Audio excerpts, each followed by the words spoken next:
শ্রীমদ্ ভগবদ গীতার অষ্টাদশ অধ্যায়ে আমরা ছিলাম। অষ্টাদশ অধ্যায় গীতার সমাপ্তি ভাগ, একদম সমাপ্তির অধ্যায়। এখানেই গীতা শেষ হচ্ছেন। 18 সংখ্যাটাই হলো যোগ সংখ্যা। 18 দিনে কুরুক্ষেত্রের যুদ্ধ, 18 অক্ষৌহিণী সেনা, সবকিছু দেখুন 18 সংখ্যা। 18 পর্বে 18টা মহাপুরাণ, 18টা উপপুরাণ, সব কিন্তু 18 সংখ্যা। এই 18 সংখ্যাটা কিন্তু একটা যোগ সংখ্যা। গীতার অধ্যায় সংখ্যাও কিন্তু 18। আমরা সেই অষ্টাদশ অধ্যায়ে এসে বর্তমানে উপনীত হয়েছি এবং আমাদের আলোচনাও সমাপ্তির মুখে। অধ্যায়ের নাম কিন্তু মোক্ষ যোগ। মোক্ষ মানে মুক্তি। আমাদের জীবাত্মার মুক্তির কিন্তু প্রয়োজন। এটাই কিন্তু আসল জীবনের উদ্দেশ্য। আমাদের ভাবনাটা মুক্তির দিকে তাকিয়ে হবে, আমাদের সাধন ভজনটা মুক্তির দিকে তাকিয়ে হবে। বৈষ্ণব জগৎ বলবে না, মুক্তি নয়, আমরা ভক্তি চাই, ভক্তি চাই, ভক্তি চাই বলবো। কিন্তু বিষয়টা আসলে তো মুক্তি। এই সংসারের বন্ধন থেকে মুক্তি, জাগতিক বন্ধন থেকে মুক্তি, তৃষ্ণার বন্ধন থেকে মুক্তি, চাহিদার বন্ধন থেকে মুক্তি। কত রকমের দরকার মুক্তি, চিন্তা করুন দেখিনি একবার। চিন্তা করুন, খুব ভালো করে একটু চোখ বুঝে ভাবুন যে আমরা কত জায়গায় আটকে আছি। এই সার্বিক যে বন্ধন, এই বন্ধন থেকে আমাদের মুক্তির দরকার। তাই গীতার সমাপ্তির যে অধ্যায়, সমাপ্ত যে হচ্ছেন অধ্যায়ে, সেই অধ্যায়টার নামও কিন্তু মোক্ষ যোগ। অর্জুনকে ভগবান মুক্তির রাস্তা দেখাচ্ছেন। অর্জুন জিজ্ঞাসা করেছেন, আমি একটু পেছনে যাচ্ছি, প্রয়োজনেই, সন্ন্যাসস্য মহাবাহ তত্ত্বমিচ্ছামি বেদিতুম ত্যাগস্য চ ঋষিকেশ পৃথক কেশিনী সুদন। সন্ন্যাস এবং ত্যাগ, সন্ন্যাস। সন্ন্যাস শব্দের অর্থ কিন্তু ত্যাগ, কিন্তু সেটা সত্যিকারের ত্যাগ। আর এমনি ত্যাগ মানে ত্যাগ ছাড়া। আমি ওটা ত্যাগ করলাম, আমি এটা ত্যাগ করলাম, আমি ওটা ত্যাগ করতে ভালোবাসি, ভালো ত্যাগ করে ভালো আছি, এরকম শব্দগুলো আমরা ব্যবহার করি। সেখানে আমরা বলি না যে এটা সন্ন্যাস নিলাম, ওটা সন্ন্যাস নিলাম, এটা সন্ন্যাস নিয়ে আমি ভালো আছি, এরকম আমরা ব্যবহার করি না। সন্ন্যাস শব্দটা অন্য অর্থে ব্যবহৃত হয়। এটা জীবনের একটা স্তর। ব্রহ্মচর্য, গার্হস্থ, বানপ্রস্থ, সন্ন্যাস। বৈদিক যুগে এরকম জীবনকে 4টে ভাগে ভাগ করে নিয়েছিলেন ঋষিরা। প্রথম ভাগের নাম ব্রহ্মচর্য, তারপরে গৃহস্থ জীবনে প্রবেশ, গার্হস্থ ধর্ম পালন। তাই ব্রহ্মচর্য গেল, গার্হস্থ ধর্ম এবার এলো, গৃহস্থ হলো ব্রহ্মচারী। এবার জীবনের একটা সময়ে সবকিছু দায় দায়িত্ব যখন হয়ে গেল পালন, তখন বানপ্রস্থ। তখন গিয়ে সংসারের সঙ্গে যোগ থাকলেও তখন অরণ্যে বাসটাই ছিল ঋষিগণের উদ্দেশ্য। আমি নির্জনে চলে যাব, কোলাহল থেকে চলে যাব নির্জনে। সবকিছু ভাববেন, ভাবলেই বুঝতে পারবেন, অর্থ পেয়ে যাবেন সবাই, যে আমার জীবনে থাকা মানে কোলাহলের মধ্যে থাকা। ছেলে ডাকছে বাবা, মেয়ে ডাকছে বাবা, স্ত্রী ডাকছেন নাম, মানে ব্যাকুল হয়ে কোনো প্রয়োজনে, শিগগিরের দিকে একবার এসো, আমার দরকার আছে তোমাকে। এই যে নানা রকম টানা পড়ে জিজ্ঞাসা, নানা রকম প্রশ্ন, আসা যাওয়া, হই হই চই চই, এখানে চাই, ওখানে চাই, ওখানে প্রয়োজন, ওখানে প্রয়োজন, সেখানে প্রয়োজন। এই সব টানা পড়ে আস্তে আস্তে যখন ফুরিয়ে যাবে, ফুরিয়ে আসবে, তখন আস্তে আস্তে সন্ন্যাসের সময় এসেছে। বুঝতে হবে যে জীবনে আমি অপাঙ্ক্তেয় হয়ে গেছি। সংসারে দেখবেন একটা সময় এলে মানুষের মনে দুঃখ হয়, কই আমাকে তো কেউ ডাকে না, আমাকে তো কেউ খোঁজে না, আমার জন্য কেউ তো ব্যাকুল হয় না।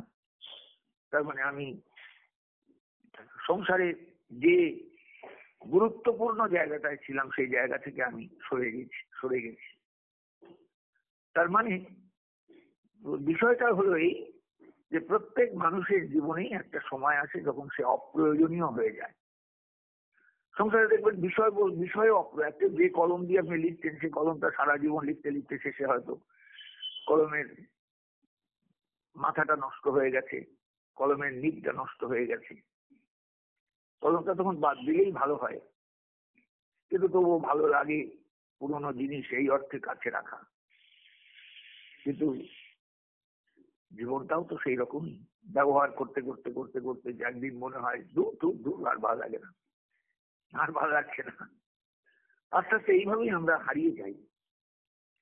এইরকম সময় সন্ন্যাসের প্রয়োজন আছে। ব্রহ্মচর্য, গার্হস্থ্য, বানপ্রস্থ এবং তুরীয় স্তর বা চতুর্থ স্তর হলো সন্ন্যাস। আমাকে এবার সংসার থেকে সরে যেতে হবে। যে প্রয়োজনীয় জায়গাটায় আমি ছিলাম সংসারে, সেই জায়গা থেকে আমাকে সরে যেতে হবে।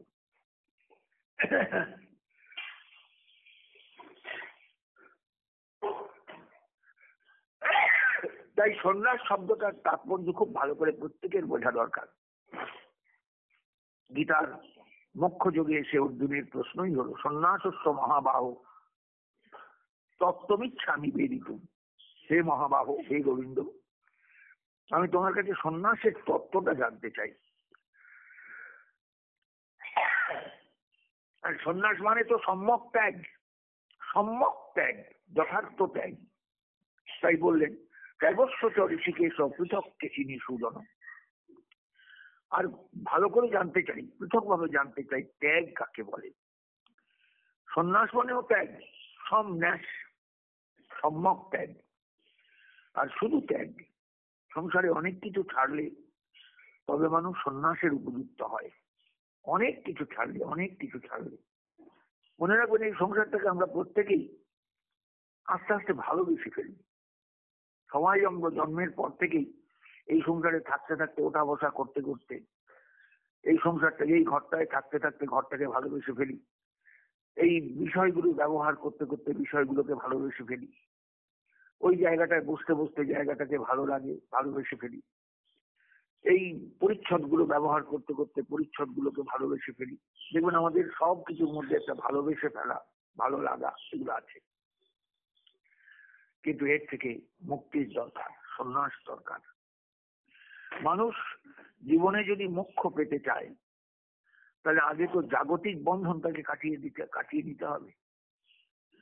জাগতিক বন্ধন যেখানে যেখানে আমার তৈরি হয়ে গেছে, জাগতিক বন্ধন যেখানে যেখানে আমার আছে, সেই বন্ধন গুলোকে যদি আমি কাটাতে না পারি তাহলে আমার মোক্ষ বা মুক্তি কি করে আসবে?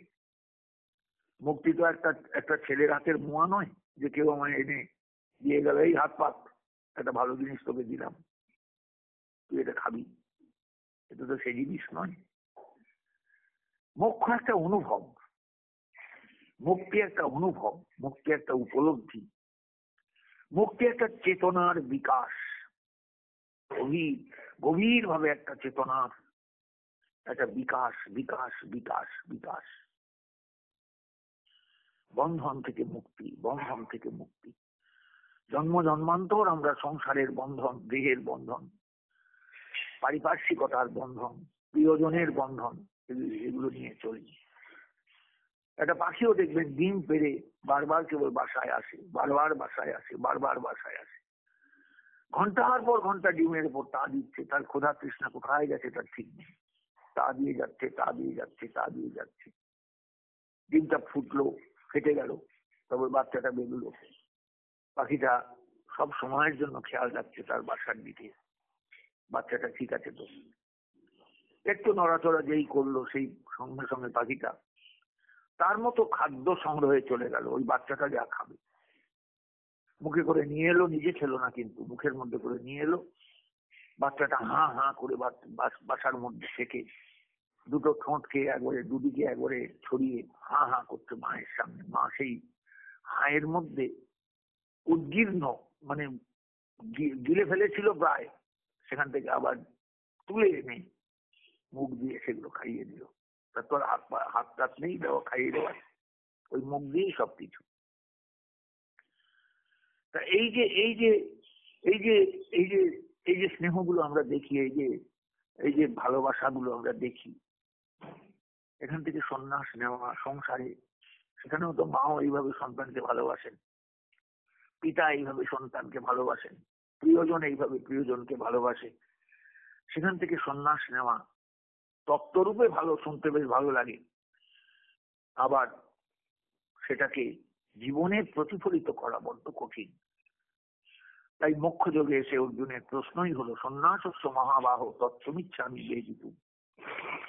হে মহাবাহ, আমি তোমার কাছ থেকে সন্ন্যাসের তত্ত্বটা জানতে চাই, আর সঙ্গে সঙ্গে জানতে চাই ত্যাগস্য চ ঋষিকেশ।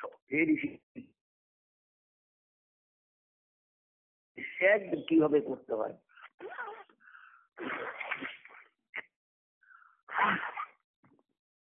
ত্যাগ কিভাবে করলে মানুষের জীবনে কল্যাণ হয়, মানুষের জীবনের সার্থকতা আসে, সেটা আমি তোমার কাছ থেকে জানতে চাই, শুনতে চাই।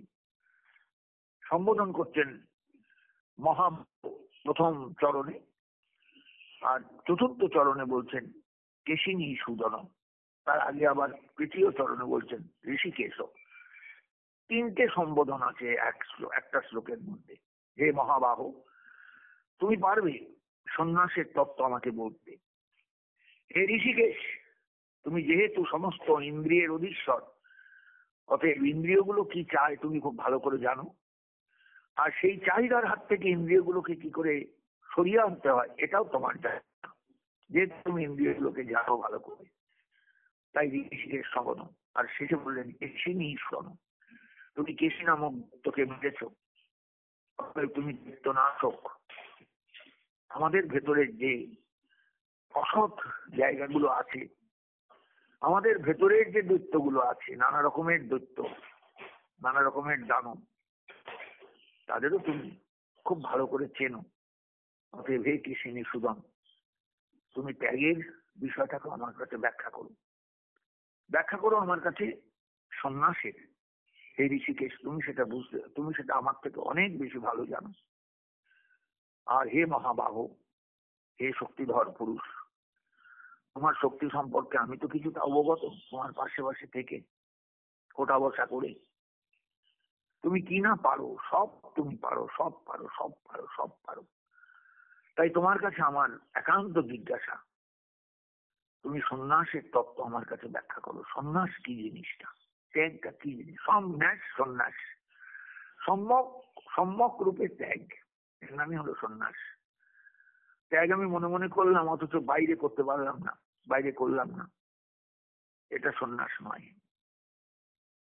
মনে মনেও যেমন ত্যাগ করলাম, তেমনি বাইরেও করলাম, বাইরেও করলাম, মনেও করলাম।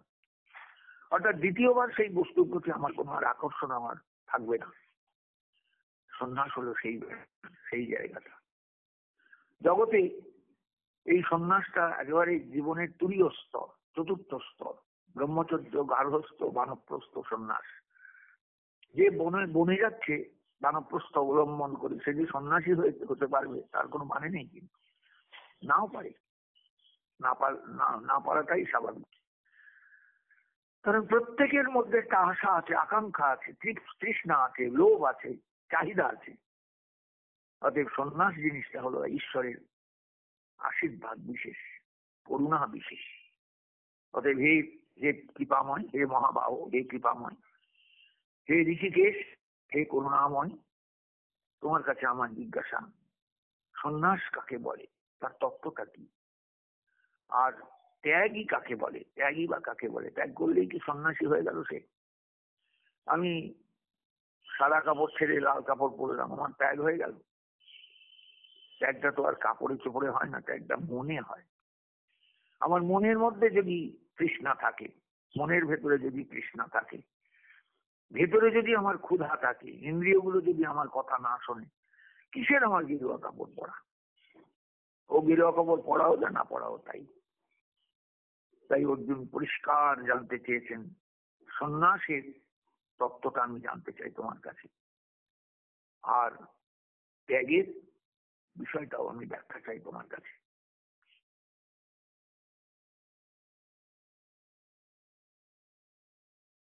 উচ্চারণ করছি, পুনরায় ব্যাখ্যায় যাচ্ছি। আপনারা কিন্তু গীতার শেষ অধ্যায় খেয়াল রাখবেন, গোবিন্দ গীতা শেষ করে ফেলছেন অর্জুনকে ব্যাখ্যা করে বলতে বলতে গীতার সমাপ্তি ভাগে আমরা চলে এসেছি। এটা মোক্ষ যুগের অধ্যায়। অতএব আমাদের বারবার এই অধ্যায়ের শ্লোকগুলোকে নাড়াচাড়া করা দরকার জীবনে। গোবিন্দ বলছেন, শ্রী ভগবান উবাচ কাম্যানাং কর্মণাং ন্যাসং সন্ন্যাসং কবয় বিদু। কবিগণ, কবি মানে এখানে শুধু কবিতা লেখেন যারা, কাব্য রচনা করেন তারা নয়। কবি মানেই হলেন ত্রিকালদর্শী, কবি মানেই হলেন চেতনা সম্পন্ন, কবি মানেই হলেন অনুভবী, কবি মানেই হলেন উপলব্ধি সম্পন্ন, কবি মানেই হলেন যিনি ভূত ভবিষ্যৎ বর্তমানকে বিশেষভাবে অনুভব করে চলতে পারেন। যারা কবি তারা কাম্যকর্মের ন্যাসকেই সন্ন্যাস বলে থাকেন। কাম্যকর্মের ন্যাস অর্থাৎ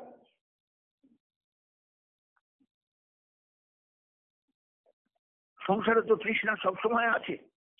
কাম্যানাং কর্মণাং ন্যাসম,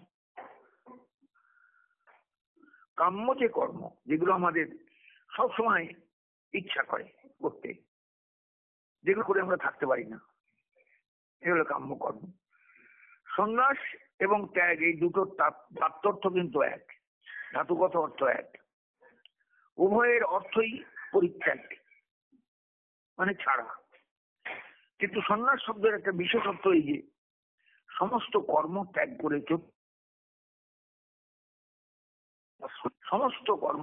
করে চতুর্থ আশ্রম অবলম্বন করা। মানুষের জীবনে কর্মের শেষ নেই, কিন্তু সন্ন্যাস বলছেন যে যখন তোমার আর কোথাও কিছু প্রয়োজন থাকবে না, সেই জায়গাটা ভাবো। সমস্ত কর্ম ত্যাগ করে সমস্ত রকমের কর্ম ত্যাগ করে চতুর্থ আশ্রম অবলম্বন করা। চতুর্থ আশ্রম মানে বিহিত যে চতুর্থ আশ্রম।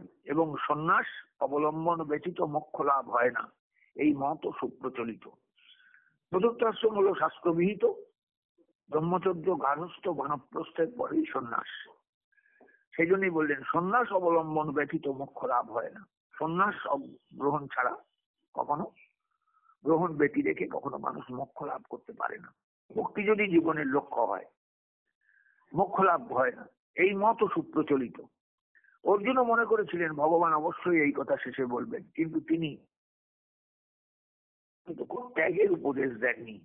অর্জুনকে বলেননি তুমি কর্ম ত্যাগ করো, তোমাকে কোনো কর্ম করতে হবে না, তা কিন্তু বলেননি, কোথাও বলেননি। তিনি আরো এই কথা বললেন যে যিনি আকাঙ্ক্ষা ত্যাগ করেন তিনি নিত্য সন্ন্যাসী। বুঝতে পারছেন? যিনি আকাঙ্ক্ষা ত্যাগ করেন, আমি সন্ন্যাসী হলাম, আমি গেরুয়া পড়লাম, কিন্তু আমার আকাঙ্ক্ষা শেষ হলো না।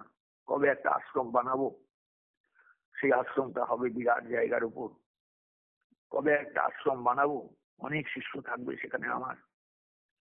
কবে একটা আশ্রম বানাবো, সেই আশ্রমের কর্তা হব আমি, চালক হব আমি, সবাই আমার কথায় উঠবে বলবে। কবে একটা আশ্রম বানাবো, যে আশ্রম সর্বত্র পরিচিতি লাভ করবে আমার নামে, অমুকের আশ্রম, তমুকের আশ্রম, তাই না? দেখবেন সংসারে চলতে গিয়ে ওই আশ্রমটা কার না, অমুকের নামে পরিচিত। তার মানে যে ব্যক্তির নামে পরিচিত তিনি হয়তো আশ্রম শুরু করেছিলেন, পরবর্তীকালে তার শিষ্যরা শেষ করেছেন, নামটা হয়ে গিয়েছে তার। তার মানে নিজে প্রতিষ্ঠা পেলেন আশ্রমের।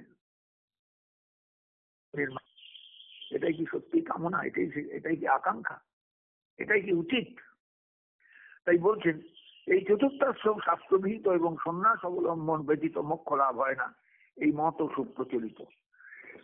অর্জুন মনে করেছিলেন ভগবান অবশ্যই এই কথা শেষে বলবেন, কিন্তু তিনি এ পর্যন্ত কোথাও কর্মত্যাগের উপদেশ দেননি।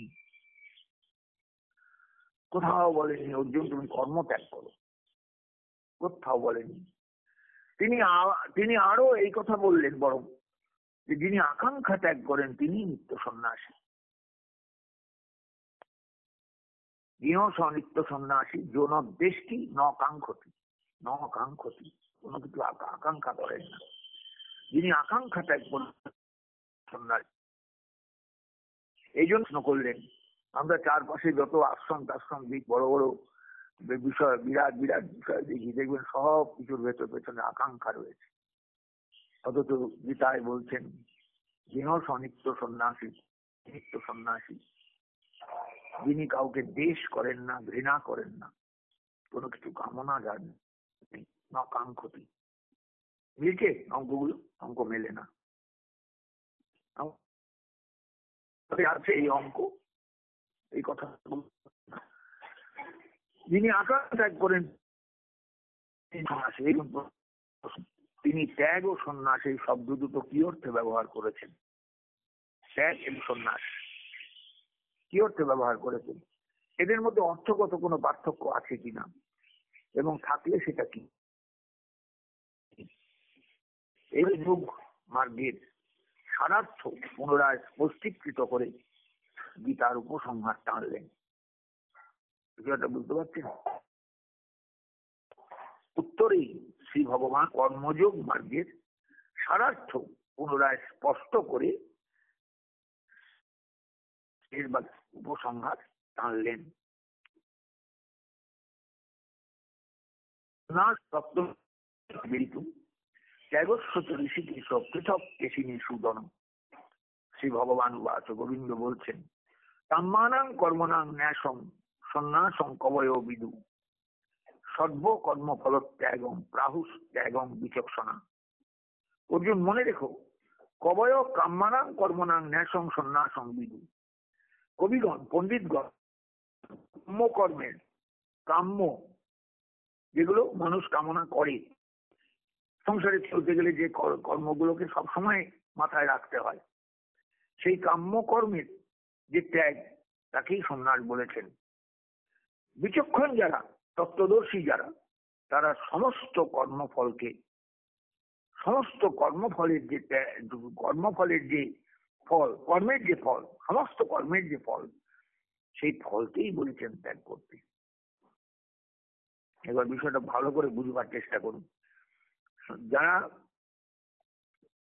কেউ কেউ কবিগণ, পণ্ডিতগণ কাম্য কর্মের অর্থাৎ কামনা নিয়ে যে কর্মগুলো আমরা করি সব সময়, তার ত্যাগকে সন্ন্যাস বলেছেন। আর বিচক্ষণ যারা, সত্যিকারের তত্ত্বদর্শী যারা, তারা সমস্ত রকমের কর্মের ফলকে ত্যাগ করতে বলেছেন, কর্মকে নয়, কর্মের ফলকে ত্যাগ করতে বলেছেন। খুব ভালো করে বিষয়টা বুঝবেন। এটা 2 নম্বর শ্লোক। কাম্যানাং কর্মণাং ন্যাসং সন্ন্যাসং কবয় বিদু সর্বকর্ম ফল ত্যাগং প্রাহুস ত্যাগং বিচক্ষণা। বিচক্ষণ যারা, সবাই তো বিচক্ষণ নয়, সবাই বিচক্ষণ নয়। বিচক্ষণতা নিয়ে যখন তুমি চিন্তা করবে, তখন দেখবে সমস্ত কর্মফল ত্যাগ এটা চারটিখানি ব্যাপার নয়, এটা চারটিখানি বিষয় নয়, সাধারণ বিষয় নয়। ত্যাজ্যং দোষবদিত্যেকে কর্ম প্রাহুর মনীষিণম। আবার কেউ কেউ বলেন যে কর্ম হলো দোষবৎ, অতএব ত্যাজ্য। কর্মটা সবসময় দোষযুক্ত, সবসময় কর্ম করলেই কর্মের কিছু ভুল ভ্রান্তি হবেই, আর তার জন্য কিছু গন্ডগোল হবেই, সেগুলো ঘাড়ে এসে চাপ চেপে বসবেই। অতএব ত্যাজ্যং, এই জন্য কর্ম ত্যাগ করা দরকার, এটা তারা বলেন। অপরে চ কেউ কেউ আবার বলেন যজ্ঞ দান তপ কর্ম ন ত্যাজ্যমিতি চাপরে। অপরে কেউ কেউ যারা সত্যিকারের শাস্ত্র মানে যজ্ঞাদি ক্রিয়াকে খুব গুরুত্ব দেন, জীবনে এগুলোর মূল্যকে খুব দাম দেন, খুব গুরুত্ব দেন, তারা বলেন যজ্ঞ দান ও তপ কর্ম ন ত্যাজ্যমিতি। যজ্ঞ, দান এবং তপস্যা, এর জন্য যে কর্ম, যজ্ঞ করতে গেলে বহু কিছু লাগে, কাঠ আনতে হবে, এটা আনতে হবে, সেটা আনতে হবে, জায়গা পরিষ্কার করতে হবে, স্তম্ভীর তৈরি করতে হবে, অনেক কিছু অনেক কিছু অনেক কিছু ব্যাপার।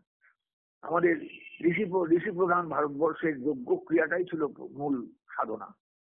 তখন দেবমূর্তি কোথায়, মন্দিরই বা কোথায়? যজ্ঞই সবকিছু, যজ্ঞই সবকিছু। অতএব যজ্ঞ, দান এবং তপস্যা এগুলো ন ত্যাজ্যম, যজ্ঞ দান ও তপকর্ম ন ত্যাজ্য নমিতি চাপরে, এটা কেউ কেউ বলেন। কোন কোন পণ্ডিত যারা সাংখ্য শাস্ত্রকে নিয়ে চলেন, তারা বলেন কর্ম মাত্রই দোষযুক্ত, অতএব ত্যাজ্য। এটা সাংখ্যের পণ্ডিতরা, সাংখ্য শাস্ত্রে, সাংখ্য দর্শনের অনুসারী যারা, আর আর কেউ আবার কেউ কেউ বলেন, যারা মীমাংসক, তারা বলেন যজ্ঞ দান ও তপস্যার কর্ম কখনো ত্যায্য নয়, কখনো ত্যাগের বিষয় নয়। নিশ্চয়ং সিনুমে তত্ত্ব ত্যাগে ভারত সপ্তম, ত্যাগ হি পুরুষ ব্যাঘ্র ত্রিবিধ সম্প্রকৃতিত। হে ভরত সপ্তম, ভরত বংশের শ্রেষ্ঠ সন্তান, তত্ত্ব ত্যাগে, সেই ত্যাগ, সেই বিষয়ে আমার একটা সিদ্ধান্ত আছে, নিশ্চয় একটা সিদ্ধান্ত আছে, নিশ্চিত একটা সিদ্ধান্ত আছে।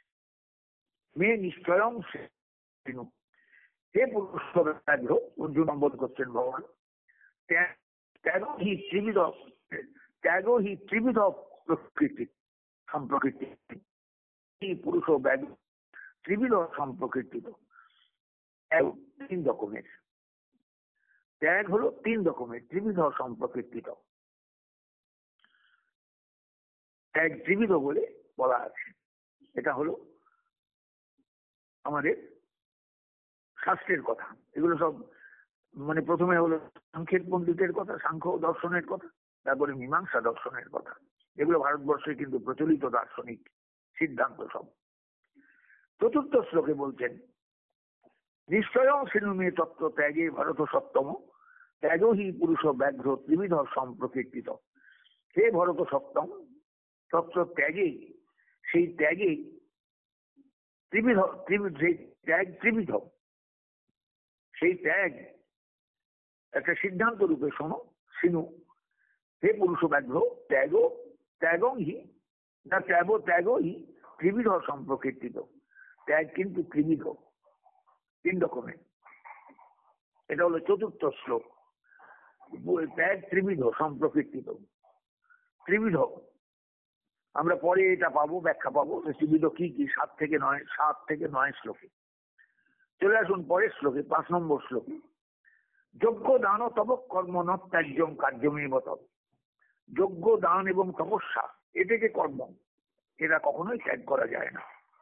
যজ্ঞ ক্রিয়ায় যে কর্ম, দান ক্রিয়ায় যে কর্ম, তপস্যার মধ্যে যে কর্ম আছে, এগুলো কখনোই ছাড়া যায় না। তৎকার্যমেব, নিশ্চয়ই কর্তব্য। যেহেতু যজ্ঞ দান তপস মনীষিণামেব সাধপাবনানি। যজ্ঞ দান এবং তপস্যা রূপ যে কর্ম, এগুলো মনীষীগণকে, যজ্ঞ দান তপস্যৈব, যজ্ঞ দান এবং তপস্যা মনীষীকেও, বড় বড় মনীষীকেও, যারা মনীষার অধিকারী, তাদেরও যজ্ঞ দান এবং তপস্যা পবিত্র করে। তাকে আমি ছাড়বো কেমন করে? সেই যজ্ঞ ক্রিয়াকেই বা ছাড়বো কেমন করে? সেই দানব ক্রিয়াকেই বা ছাড়বো কেমন করে? সেই তপস্যাকেই বা ছাড়বো কেমন করে? এতান্নবিত কর্মাণি সঙ্গং তক্তা ফলানি চ কর্তব্যানি তিমে পার্থ নিশ্চিত মতমুত্তম। হে পার্থ, কিন্তু এতানি কর্মাণি অপি, এ সমস্ত কর্ম, সঙ্গং তক্তা ফলানি চ তক্তা, সঙ্গ ছেড়ে, আসক্তি ছেড়ে এবং ফলকামনা ছেড়ে কর্তব্যানি করা উচিত। খুব ভালো করে চিন্তা করে দেখবেন। এতান্নবিত কর্মাণি সঙ্গম তক্তা ফলানি চ, এই সমস্ত কর্ম যখন তুমি করবে, তখন সঙ্গ ছাড়বে, অর্থাৎ অভিনিবেশ ছাড়বে, আসক্তি ছাড়বে, আবার ফলকামনাও ত্যাগ করবে। এটা এইভাবেই করা উচিত। এটাই আমার কিন্তু বক্তব্য, নিশ্চিত মতমুত্তম, এটাই আমার নিশ্চিত মত, উত্তম মত। পরিষ্কার ভাষায় বলছেন 6 নম্বর শ্লোকে, দেখো, এই সকল কর্ম অর্পিত্বাভিমান ও ফলকামনা ত্যাগ করে করা কর্তব্য। এটাই আমার মত, এটাই উত্তম মত। নিয়তস্য তো সন্ন্যাস ও কর্মণো ন উপপদ্যতে। আর নিয়ত কর্ম কিছু কিছু আছে। নিয়ত কর্ম কি না, স্বধর্মানুসারে যথাধিকার প্রাপ্ত কর্ম। একেই 18 অধ্যায় 47 নম্বর শ্লোকে বলেছেন স্বভাব ও নিয়ত কর্ম। জীবের স্বভাব ও প্রকৃতির গুণভেদ বশত বর্ণভেদ ও কর্মভেদ শাস্ত্রে বিহিত আছে। সুতরাং যথাধিকার শাস্ত্রবিহিত কর্মই নিয়ত কর্ম। নিয়ত কর্ম কাকে বলে না, যথাধিকার, আমি যে জায়গায় জন্মেছি, যে ঘরে জন্মেছি, আমার অধিকার যতটুকু, তাতে শাস্ত্রবিহিত যে কর্ম, সেগুলো নিয়ত কর্ম। একেই সকর্ম, সহজ কর্ম, স্বভাবজ কর্ম, এইভাবে বলা হয়েছে। পরিষ্কার বলছেন, নিয়তস্য তু সন্ন্যাস কর্মণ অনুপপদ্যতে, নিয়ত কর্মকে কখনো ছাড়া যায় না, কখনো। বিষয়টা ভালো করে বুঝবেন। সধর্মানুসারে যথাধিকার প্রাপ্ত কর্ম, অষ্টাদশ অধ্যায় 47 শ্লোকে একেই বলেছেন স্বভাব ও নিয়ত কর্ম। জীবের স্বভাব বা প্রকৃতির গুণভেদ বশতই বর্ণভেদ ও কর্মভেদ শাস্ত্রে বিহিত হয়েছে। সুতরাং যথাধিকার শাস্ত্র বিহিত কর্মই হলো যথাধিকার। যে অধিকার নিয়ে আমি জগতে এসেছি তাতে শাস্ত্রবিহিত যে কর্ম সেটাই নিয়ত কর্ম। একেই স্বধর্ম, সকর্ম, সহজ কর্ম, স্বভাবজ কর্ম ইত্যাদি বলা হয়েছে। এই নিয়ত কর্ম কখনো ছাড়া যায় না। যদি ছাড়তে পারো, নিয়তস্য তু সন্ন্যাস কর্মণ অনুপপদ্যতে, নিয়ত কর্মের পরিষ্কার দেখুন 7 নম্বর শ্লোকে, নিয়তস্য কর্মণ তু সন্ন্যাস অনুপপদ্যতে, নিয়ত কর্মের ত্যাগ কখনোই উচিত নয় ছাড়া। মহাত্মস্য পরিত্যাগ, যদি মোহবশত তা ছাড়ো সেটা কিন্তু তামস বলে হয়ে কথিত হবে। সেটা কিন্তু খারাপ, সেটা খারাপ, খুব খারাপ, খুব খারাপ, তামস অপরিকীর্তিত। দুঃখ মিত্যেব যৎকর্ম কায়ক্লেশ ভয়াত্মজিৎ, সকৃত্তা রাজসং ত্যাগং নৈব ত্যাগ ফলং লভেৎ। দুঃখ ইত্যেব কর্ম, পরিষ্কার বলছেন 8 নম্বর শ্লোক, দুঃখ মিতিয়েব, দুঃখ কর বলে, কায়ক্লেশের ভয়ে, দৈহিক ক্লেশের ভয়ে যে কর্ম ত্যাগ করা যায়, যিনি কর্ম ত্যাগ করেন তিনি রাজস ত্যাগ করেন, তিনি কিন্তু ত্যাগ ফল ন লভেৎ, তিনি ত্যাগ ফল লাভ করতে পারবেন না। ত্যাগেরও একটা ফল আছে তো, সেটা তিনি পাবেন না। অতএব ত্যাগের ফল লাভ করতে গেলে তোমাকে কিন্তু খুব ভালো করে বুঝতে হবে আমি কি কর্ম করছি, কোন কর্ম করছি, কিভাবে করছি, কিভাবে ছাড়ছি, ফল কামনা কিভাবে ছাড়ছি। কষ্ট হচ্ছে তাই ছেড়ে দিলাম তা বললে চলবে না।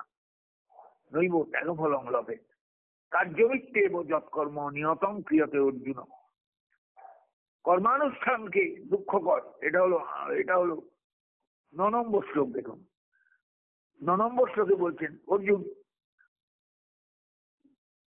কর্তৃত্বাভিমান ও ফলকামনা ত্যাগ করে কেবল কর্তব্য বুদ্ধিতে যে বিহিত কর্ম করা হয় সেটাই হলো সাত্বিক ত্যাগ। মানুষ কিন্তু বোঝে না ত্যাগটা কিরকম ত্যাগ, আমায় কিরকম ত্যাগ করতে হবে।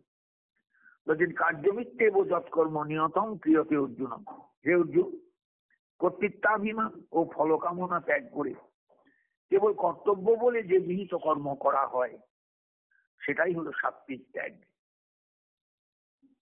আমি কর্তৃত্বাভিমানও ছাড়লাম, ফলকামনাও ছাড়লাম, কেবল কর্তব্য বুদ্ধিতে কর্ম করে গেলাম, এটাই হলো সাত্বিক ত্যাগ। অর্থাৎ কর্তৃত্বাভিমান ও ফলকামনার ত্যাগই সাত্বিক ত্যাগ, কর্মত্যাগ নয়। কর্ম আমি ছাড়তে পারবো না, আমাকে কর্তৃত্বাভিমান ছাড়তে হবে, আমি কর্তা, এই ভোগটা ছাড়তে হবে, আর এই কর্মের যে ফল সেই ফল আমি পাবো সেই দিকে আমার লোভ, এই দৃষ্টিভঙ্গিতে ছাড়তে হবে। এটা হলো 9 নম্বর শ্লোক। কার্যমিত্যেব যৎকর্ম নিয়তং ক্রিয়তে অর্জুন সঙ্গম তক্তা ফলং চৈব সত্যাগ সাত্বিক মতম, নদ্দেশ তখিল অকুশলং কর্ম কুশলে নানুসজ্জতে, ত্যাগী সত্য সমাবিষ্ট মেধাবী ছিন্ন সংশয়। মনে রেখো অর্জুন, সত্যগুণ বিশিষ্ট, স্থির বুদ্ধি, সংশয় শূন্য, উদ্ভক্ত সাত্বিক ত্যাগী পুরুষ দুঃখকর কর্মেও দেশ করেন না। যারা প্রকৃত সাত্বিক পুরুষ, প্রকৃত কর্মত্যাগী, তারা দুঃখকর কর্মেও কখনো দেশ করেন না। হয়তো তাকে এমন কষ্ট পেতে হলো, সেই কষ্টটা সত্যি কষ্টকর, সেই কষ্ট ভোগ করা, এবং সুখকর কর্মেও আসক্ত হন না। অর্থাৎ রাগ দেশ থেকে তিনি বিমুক্ত থাকেন বলে কেবল কর্তব্যবোধে কর্ম করেন, আর কোনো দৃষ্টিভঙ্গি তার নেই। এটাই হলো সাত্বিক ত্যাগীর লক্ষণ। শ্লোক সংখ্যা হলো 10। নদ্দেশটি অকুশলং কর্ম, নদ্দেশটা অকুশলং কর্ম কুশলে নানুসজ্জতে, ত্যাগী, সত্য সমাবিষ্ট, মেধাবী, ছিন্ন সংশয়।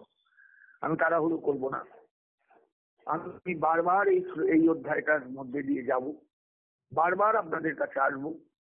আমারও যদি কথা বলতে গিয়ে কোনো এদিক ওদিক ভুল ভাল হয়, হতে পারে, আমি তো বাংলায় ব্যাখ্যা করছি জায়গাগুলো, সেই বাংলায় বলতে গিয়ে যদি কারো অসুবিধা হয় বুঝতে, আমাকে বারবার বলতে হবে, বারবার বলতে হবে। আমি সেইভাবেই আপনাদের কাছে বলবো। নহি দেহভৃতা সক্ষম তক্তুম কর্মান নশে শত। মনে রেখো অর্জুন, সত্যগুণ বিশিষ্ট স্থিরবুদ্ধি সংশয় শূন্য বুদ্বক্ত সাত্বিক ত্যাগী পুরুষ দুঃখকর কর্মেও দেশ করেন না, কখনো দেশ করেন না, এবং সুখকর কর্মেও আসক্ত হন না। অর্থাৎ রাগ দেশ থেকে বিমুক্ত থেকে কেবল কর্তব্যবোধে কর্ম করে থাকেন, এটাই সাত্বিক ত্যাগীর লক্ষণ। দস্তু কর্মফল ত্যাগী সত্যাগী ইতি অবিধি হতে। এটা হলো 11 নম্বর শ্লোক, না 10 নম্বর শ্লোক। 10 নম্বর শ্লোকে দেখুন পরিষ্কার বলছেন, ন দেশটি অকুশলং কর্ম কুশলে না ন অনুসজ্জতে। অকুশল, যেটা খারাপ তাকে দেশ করেন না সেই কর্মকে, আবার যেটা ভালো সেখানেও তিনি আকৃষ্ট হন না। যিনি ত্যাগী, কর্মত্যাগী, তিনি সত্য সমাবিষ্ট, মেধাবী, ছিন্ন সংশয়। তিনি সর্বদার জন্য ত্যাগী, সত্যিকারের ত্যাগী। তিনি সত্য সমাবিষ্ট। পরিষ্কার দেখুন, মানেগুলো দেখবেন, ভালো করে দেখবেন, গীতার দিকে তাকিয়ে খুব ভালো করে দেখবেন। হে অর্জুন, এটা হলো 10 নম্বর শ্লোক। সত্য সমাবিষ্ট মানে সত্যগুণ সম্পন্ন, মেধাবী মানে জ্ঞানী, স্থিরবুদ্ধি, আর ছিন্ন সংশয় মানে সংশয় শূন্য, আর ত্যাগী মানে সাত্বিক ত্যাগী। অকুশল মানে দুঃখকর, অকল্যাণকর। আশা করি নিশ্চয়ই অর্থটা বোঝা যাবে এইবার। অর্থাৎ সত্যগুণ সম্পন্ন, জ্ঞানী, স্থির বুদ্ধি, সংশয় শূন্য, সাত্বিক ত্যাগী, দুঃখকর, অকল্যাণকর দেশ তিনি করেন না। সুখকর, কল্যাণকর বিষয়েও তিনি, কর্মেও তিনি আসক্ত হন না। আমি এই অধ্যায়ে আমি অনেকবার যাব, বারবার আপনাদের কাছে বলবো, বারবার বলবো বিষয়টা বুঝবার জন্য। ন দেশটি অকুশলং কর্ম, তারা অকুশল খারাপ কাজে দেশ করেন না। কুশলে ন অনুসজ্জতে, আবার ভালো কাজেও খুব আকৃষ্ট হন না। যিনি সত্যিকারের ত্যাগী, কর্মত্যাগী, তিনি সত্যগুণময়, তিনি মেধাবী, তিনি ছিন্ন সংশয়। তাই কর্ম করবার সময় সেইভাবেই কর্ম করেন যাতে কর্মফল তাকে ঘিরে না ধরে। এটাই হলো সাত্বিক ত্যাগীর লক্ষণ। তিনি সমস্ত রকম আকাঙ্ক্ষা ত্যাগ করে চলেন, এটাই হলো সাত্বিক ত্যাগীর লক্ষণ। সত্যগুণ বিশিষ্ট, স্থিরবুদ্ধি, সংশয় শূন্য, সাত্বিক ত্যাগী পুরুষ দুঃখকর কর্মেও দেশ করেন না, সুখকর কর্মেও আসক্ত হন না। অর্থাৎ রাগোদ্দেশ থেকে, রাগ মানে অনুরাগ, ভালোবাসা, দেশ মানে ঘৃণা, রাগোদ্দেশ থেকে বিমুক্ত থেকে কেবল কর্তব্যবোধে কর্ম করে থাকেন, এটাই হলো সাত্বিক ত্যাগীর লক্ষণ। আজ এই পর্যন্ত রাখলাম। আমি বারবার কিন্তু এই শ্লোকগুলোর আলোচনায় যাব, এবং এই অধ্যায়টা শেষ করতে আমার একটু সময়ও লাগবে। আপনারা যারা গীতা শুনছেন, প্রত্যহ গীতার প্রতি আকৃষ্ট, আপনারা প্রত্যেকেই বিষয়টাকে গ্রহণ করবার চেষ্টা করবেন। সকলের যদি আনন্দ হয় গীতার অনুভব পেয়ে, সেটাই আমার প্রাপ্তি, আর কিচ্ছু নয়, আর আমি কিছু চাই না। সকলে আশীর্বাদ করবেন যেন গীতা জননীর এই সেবায় আমরা সবাই যেন একাত্ম হতে পারি। জয় নিতাই, জয় গৌরহরি, জয় শ্রীমদ্ ভগবদ গীতা।